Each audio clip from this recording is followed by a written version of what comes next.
it's Nia and Grace. We're going to show you how to apply transitions to your video to make them look cooler. So you're going to start by looking over in your left-hand side. So obviously you have all of your footage, and on the right, you're going to click Effects. And then from Effects, you're going to go down to Video Transitions and open that up.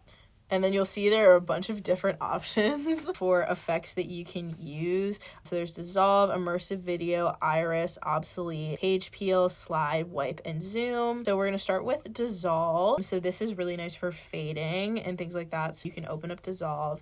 And then I want to grab dip to black. It's a really nice, like, smooth transition in, so Beautiful. It's not as harsh. Beautiful. So that's one example of a transition. We'll close that and we'll go to immersive video. And immersive video, we are going to select the chroma leaks function, and you're going to drag that over similar to how you did last time. Now, don't panic when you see this, okay? When it says insufficient media, you're fine. You can just click OK. This basically means that the clip can't be extended anymore and that it will freeze on the last frame during the transition.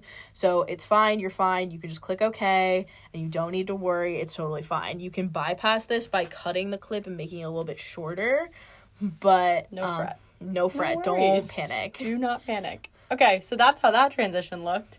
And now we're going to look at our third, which is in the iris section. And from that, we are going to pick the iris round effect, and we're going to throw that on our clip. The red up there doesn't, again, mean that there's an error. It just means that the effect is in action, and it's going to be used.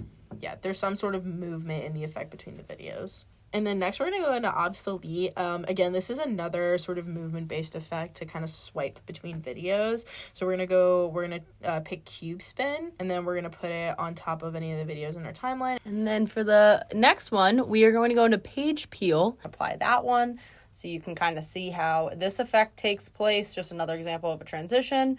Come down from the top corner and peel like a book. Mm-hmm. Next, we're going to do slide. So from this, we're actually going to pick whip. This reminds me of transitions that would be done in like 2000s kids TV shows. Then boom, we're in a different spot. And then we're going to go to wipe, and we're going to pick barn doors.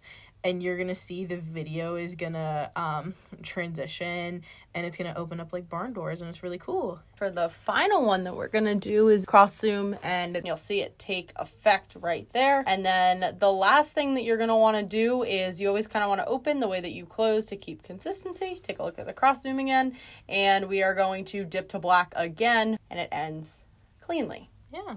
What if you're not happy with the length of your transitions and you want to change it? Hover over the transition on your timeline, and you're going to double click, and then you're going to get this pop-up, and you can go in and type a new time. So say I want the transition to be 2 seconds instead of 1. What you can also do is you can hover your mouse over the end of the transition, and your mouse will change. And then you can drag, and you can make it really short, or you can make it really long.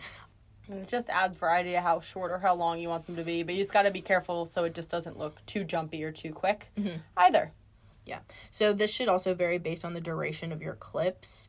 You don't want a transition that's going to be too long and take up the entire time of the clip, but you also still want to keep your clips interesting, and, you know, you can cut down and make them a little, make them shorter and things like that. So that's how you do all different transitions. But as they kind of just continue to run through, the big thing, and you kind of keep playing with it just so you see the big difference between the longer clips and the shorter clips. And then here's an example of where if you have two transitions, you don't want them to crash into each other too much. So here you can make them a little bit shorter, just to make sure that we can actually see the clip before it does the transition. So let's make our dip to black a little bit shorter.